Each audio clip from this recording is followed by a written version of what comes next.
ढेंकीकुड़ आदर्श विद्यालय वार्षिक प्रतिष्ठा दिवस केन्दुझर जिला घटगाँ ब्लॉक ढेंकुड़ पंचायत टिकिरा ठारे थिबा ओडिशा आदर्श विद्यालय नवम वार्षिक प्रतिष्ठा दिवस पालित होईछि। एथिरे मुख्य अतिथि भावे सरपंच खैर नायक, मुख्य वक्ता भावे प्रधान शिक्षक रोहित कुमार बेहेरा, सम्मानित अतिथि भावे पिपिडिया +2 कॉलेज अध्यक्ष निराकार स्वाई, एबीओ अंबिका प्रसाद पति, सीआरसीसी सचिदानंद प्रधान प्रमुख मंचासीन थिले।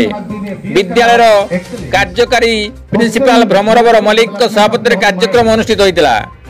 एथिरे मां तारिणी फोटो चित्र रे धूपदीप प्रज्वलन करी बापरे स्वागत संगीत गान कराइतिला।